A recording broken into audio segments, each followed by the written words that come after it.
거룩하신 하나님 아버지, 오늘 이 아침에도 주님 앞에 나와 예배드리게 하심에 감사를 드립니다. 늘 말씀대로 살기를 원하지만 우리의 연약함으로 인하여 넘어지고 쓰러지는 우리를 긍휼히 여겨 주옵소서. 오늘도 우리 각자의 십자가를 지고 주님을 따르기를 원합니다. 성령께서 인도하여 주옵소서. 감사드리며 예수님의 이름으로 기도하옵나이다. 아멘. 함께 찬송 488장을 찬양하시겠습니다.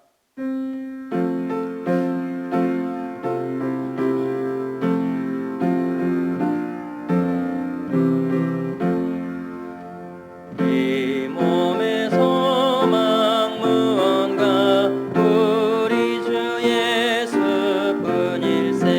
우리 주 예수밖에는 믿으리야 주 없도다. 주 나의 반석이시니 그 위에 내가 서리라. 그 위에 내가 서리라.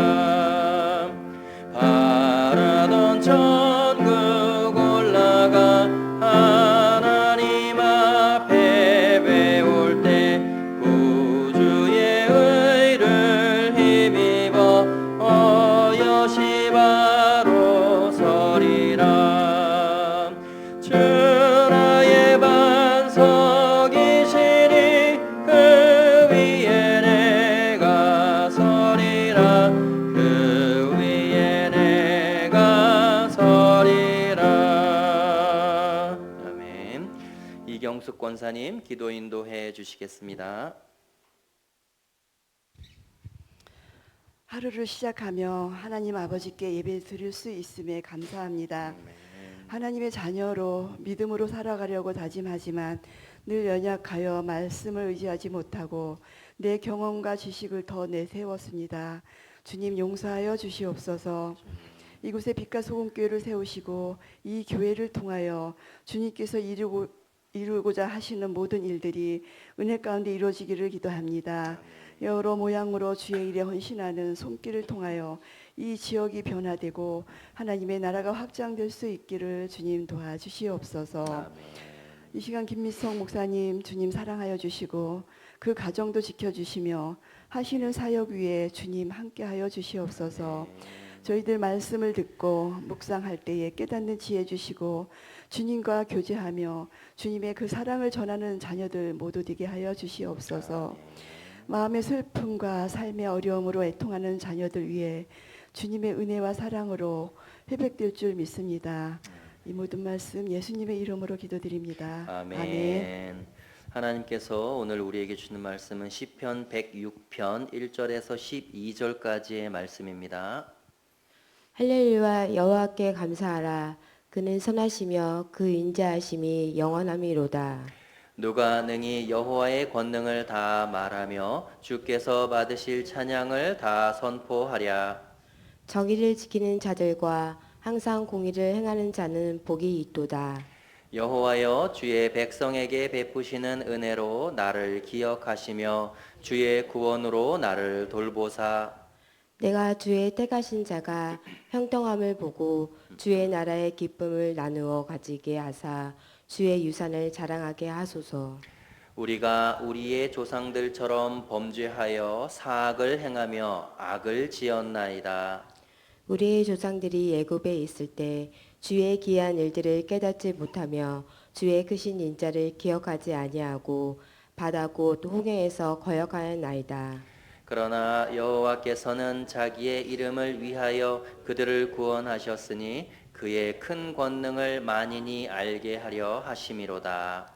이에 홍해를 꾸짖으시니 곧 마르니 그들이 인도하여 바다 건너가기를 마치 광해를 지나간 같게 하사 그들을 그 미워하는 자의 손에서 구원하시며 그 원수의 손에서 구원하셨고 그들의 대적들은 물로 덮으심에 그들 중에서 하나도 살아남지 못하였도다. 다 같이 이에 그들이 그의 말씀을 믿고 그를 찬양하는 노래를 불렀도다. 아멘. 할렐루야. 매일기도에 오신 여러분들 환영합니다. 축복합니다. 온라인으로 예배하시는 성도님들도 축복합니다. 하나님의 은혜가 오늘 하루 여러분들 삶 속에 충만하게 임하길 간절히 소망합니다. 오늘 이 시편의 내용은 크게 두 부분으로 나눠져 있습니다. 첫 번째는 하나님께서 찬양을 받으셔야 하는 이유, 왜 하나님께서 찬양받기에 합당하신 분이신가를 설명하고 있습니다. 그 근거를 제시하고 있다는 거죠. 두 번째 부분은 이스라엘 백성들이 하나님께서 행하시는 일들을 보고 경험하면서도 깨닫지 못했다고 고백을 하고 있습니다. 그럼에도 불구하고 하나님은 그들을 결국 구원하셨고, 거역한 그들을 구원하신 이유는 하나님의 이름을 만방의 만인들이 알도록 하기 위함이다 라고 시편 기자가 이야기를 하고 있습니다. 특별히 오늘 본문의 1절에서 시인이 선포하고 있는 말을 보면 할렐루야 여호와께 감사하라, 이 감사에 대한 것을 명령형으로 이야기하고 있습니다. 1절을 보시면 할렐루야 여호와께 감사하라, 그는 선하시며 그의 인자하심이 영원하미로다, 이렇게 기록을 하고 있죠. 왜 여호와께 감사해야 하는가? 우리를 향한 인자하심과 긍휼하심과 자비하심이 변함없으시기 때문에 그렇다는 겁니다. 늘 한결같이 우리를 사랑하시고 우리에게 인자함을 베푸시는 분이기 때문에 여호와께 우리는 감사해야 한다, 명령형으로 이야기를 하고 있다는 것이죠. 그리고 2절을 보시면 누가 능히 여호와의 권능을 다 말하며 주께서 받으실 찬양을 다 선포할 수 있으랴, 이렇게 고백하죠. 여호와의 권능은 우리가 말로 다 할 수 없을 만큼 크기 때문에 우리의 인간의 언어로는 다 표현할 수 없다는 겁니다. 우리가 아무리 많은 찬양을 하나님께 올려드릴지라도 이 하나님 존재 자체에 합당하실 만큼 우리가 찬양을 올려드릴 수 없다, 그 얘기예요. 우리가 아무리 열심으로 많은 찬양을 올려드려도 그 하나님의 존재 자체를 채울 만큼 그 정도로 많은 찬양을 할 수 없다, 이런 얘기입니다. 우리가 하나님께 감사해야 하는 이유는 하나님께서 우리에게 복을 내리실 때만 감사해야 된다는 게 아니라는 거예요. 하나님께서 우리를 환난에서 구원해 주시고 나의 병을 고쳐 주시고 나의 앞길을 열어 주셨기 때문에 그때에만 감사해야 한다라는 게 아니라는 겁니다. 우리가 하나님께 감사하는 마음을 가져야 하는 때는 언제인가? 평소에 늘 동일하게 내가 기쁠 때나 내가 슬플 때나 내가 아플 때나 내가 고난을 겪을 때나 늘 하나님께 감사함을 아뢰어야 된다라고 시편 기자가 얘기하는 거예요. 나의 형편과 나의 상황이 어떠하든지 상관없이 하나님께서는 찬양받기에 늘 합당하신 분이시기 때문에 그렇다는 거예요. 우리의 형편과 상황에 따라서 하나님의 존재 자체가 바뀌는 분이 아니다, 이런 얘기입니다. 하나님을 향한 흔들리지 않는 믿음은 어떻게 입증되느냐? 우리의 신앙의 태도에 대한 일관성으로 입증된다는 거예요. 언제는 하나님께 등을 돌렸다가 언제는 하나님께 감사한다고 고백했다가 왔다 갔다 이랬다가 저랬다가, 우리의 믿음의 연약함은 늘 거기에서 오는 거거든요. 그러나 우리가 그럴지라도 하나님 존재 자체는 늘 감사함을, 영광을, 찬양을 받으실 만한 분이시다라는 겁니다. 하나님 존재 자체는 변함이 없다라는 거예요. 그렇기 때문에 우리도 늘 하나님께 동일한 마음으로 감사와 찬양을 올려드려야 한다, 그런 이야기를 시편 기자가 하고 있는 것이죠. 사랑하는 성도 여러분, 늘 동일하게 흔들리지 않는 믿음으로 하나님께 감사와 찬양을 올려드리시는 성도님들 되시길 축복합니다. 두 번째는 하나님께서는 이스라엘이 하나님의 뜻을 깨닫지 못하고 순종하지 않아도 결국은 구원하셨다라는 것을 선포하고 있습니다. 이것이 의미하는 것이 무엇이냐? 우리의 모습이 어떠하든지 하나님은 하나님의 계획과 뜻을 반드시 이루신다는 겁니다. 우리의 불순종과 우리의 거역함이 하나님이 하나님의 뜻을 이루어 가시는 것을 절대로 막을 수 없다. 우리의 거역과 불순종보다 하나님의 뜻을 이루어 가시는 그 크신 능력이 더 크다는 겁니다. 그 얘기를 지금 시편 기자가 하고 있는 것이죠. 오늘 본문의 7절을 보시면 우리의 조상들이 애굽에 있을 때 주의 기이한 일들을 깨닫지 못하며 주의 크신 인자를 기억하지 아니하고 바다 곧 홍해에서 거역하였나이다, 이런 얘기를 하고 있어요. 지금 이스라엘 백성들이 애굽에 있을 때 출애굽 전에 하나님께서 애굽에 10가지 재앙을 내리실 때 그 10가지 재앙이 얼마나 고통스러웠는지를 이스라엘 백성들이 현장에서 다 느끼고 보고 깨달았을 것입니다. 그럼에도 불구하고 하나님을 믿지 못하고 홍해바다 앞에서 거역했다는 거예요. 그러니까 하나님의 인도하심을 경험했으면서도 거역하고 불순종했던 것이 그들의 연약함이다라는 겁니다. 여러분, 우리에게 이런 모습이 너무나 많죠. 하나님이 지금까지 내 삶을 인도하셨습니다 라고 고백은 하지만 내 상황이 조금만 힘들어지면 언제 하나님이 나를 인도하셨는지 잊어버립니다. 그리고 금세 하나님께 원망하죠. 하나님, 나에게 왜 이런 것을 허락하십니까? 지금 이스라엘 백성들의 이런 태도가 바로 우리에게 있다라고 시편 기자가 지금 알려주고 있는 겁니다. 그래서 우리 자신을 돌아보라라고 이야기를 하는 거예요. 정말 10가지 재앙을 내리실 때 하나님의 뜻이 어디에 있는지, 하나님이 왜 이런 고통을 허락하시는지에 대한 깨달음이 있었다면 홍해바다 앞에서도 10가지 재앙을 통해서 우리를 구원하신 그 하나님이 그 홍해바다 앞에서도 그 절체절명의 위기의 순간에서도 우리를 구원하실 것이다 라는 믿음이 있어야 하는데, 홍해 앞에서 믿음이 없는 걸 보니 그들은 하나님의 인도하심을 깨닫지 못했다라고 시편 기자가 지금 얘기하고 있는 겁니다. 우리는 늘 그렇습니다.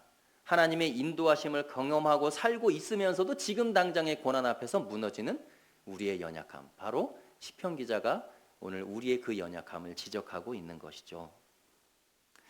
하나님께서는 그럼에도 불구하고 그 거역하고 불순종하고 믿음 없는 이스라엘 백성들을 구원하셨습니다.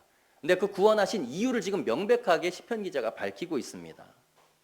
오늘 본문의 8절입니다. 그러나 여호와께서는 자기의 이름을 위하여 그들을 구원하셨으니 그의 큰 권능을 만인에게 알게 하려 하심이로다. 이것 때문에 구원했다는 거예요. 불순종하고 거역하는 이들, 이것 때문에 구원하셨다라는 것입니다. 자기 이름을 위하여, 그리고 만인에게, 그 불순종하는 그들을 통해서 만인에게 나 여호와가 누구인지 그 이름을 알게 하도록 하기 위해서 구원하셨다는 겁니다. 그러면 여러분, 불순종하고 거역하는 우리의 사명 명확하죠? 무엇입니까? 우리를 통해서 믿지 않는 만인이 하나님의 존재를 알게 하는 것, 그게 우리의 사명이에요.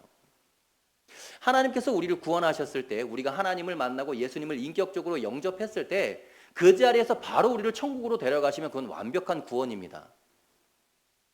우리에게 죄 지을 틈도 주지 않으시고 그냥 천국으로 데려가면 그 구원이에요. 완벽한 구원이잖아요. 근데 왜 우리를 구원하시고 예수님을 알게 하시고 깨닫게 하시고 말씀을 듣게 하시면서 이 땅에 왜 놔두시는 거냐는 거예요. 왜 우리를 안 데려가실까요? 예수님 만나자마자. 왜 그렇습니까? 바로 이 사명 때문에 그래요. 우리를 통하여 만인이 하나님을 알도록 하기 위해서. 그러니까 우리의 사명은 명확합니다. 우리의 삶을 통해서, 우리의 입술을 통해서, 우리의 모습을 통해서 예수를 모르는 사람이 예수를 알게 하는 것, 그게 우리의 유일한 가장 중요한 사명이라는 거예요. 그것 때문에 우리가 지금 이 땅에 남아있는 겁니다. 하나님 나라에 가지 않는 거예요. 사랑하는 성도 여러분, 이 사명을 기억하시길 바랍니다. 그래서 여러분들의 삶을 통하여, 여러분들의 행동을 통하여, 여러분들의 말을 통하여, 여러분들의 입술을 통하여 다른 사람들이 하나님의 존재를 알도록 하는 그런 복된 성도님들 되시길 축복합니다. 그래서 오늘 시편 기자가 2가지를 얘기했습니다. 첫 번째 뭐예요? 우리의 상황과 우리의 형편과 상관없이 하나님은 늘 우리를 통하여 감사와 찬양을 받으실 만한 분이시다. 하나님의 존재를 설명하고 있죠. 우리의 상황과 형편과 상관없이 하나님을 찬양하고 하나님께 감사를 올려드리시는 성도님들 되시길 축복합니다. 두 번째는 뭐죠? 우리의 사명입니다. 구원받고 우리가 이 땅에 계속 남아있는 이유, 만인에게 하나님을 알게 하기 위해서. 오늘 하루 여러분들 삶 속에 이 2가지가 있게 되기를 간절히 축복합니다. 그래서 이 2가지 사명을 통해서 하나님을 기쁘시게 하는 복된 성도님들 되실 수 있기를 축복합니다. 함께 기도하겠습니다. 거룩하신 하나님 아버지, 기쁠 때나 슬플 때나 아무 일이 없을 때나 찬양 받으시기에 합당하신 주님께 찬양과 감사를 올려드리는 신실한 주의 종들 다 되게 하여 주옵소서. 세상 속에서 빛과 소금의 성도가 되게 하시고 예수의 향기와 예수의 사랑을 흘려보내는 믿음의 성도들 다 되게 하여 주옵소서. 오늘도 주님만 바라봅니다. 가장 선한 것, 가장 선한 길로 우리를 인도하여 주시고 그 인도하심에 순종하며 따라가는 복된 성도들 다 되게 하여 주옵소서. 이 시간에도 병상에서 주님의 치유하심을 기다리는 성도들이 있습니다. 주님 찾아가 주시고 만나 주시고 주의 손을 얹어 주셔서 회복되고 치유되는 역사 있게 하여 주옵소서. 감사드리며 살아계신 예수님의 이름으로 기도하옵나이다. 아멘.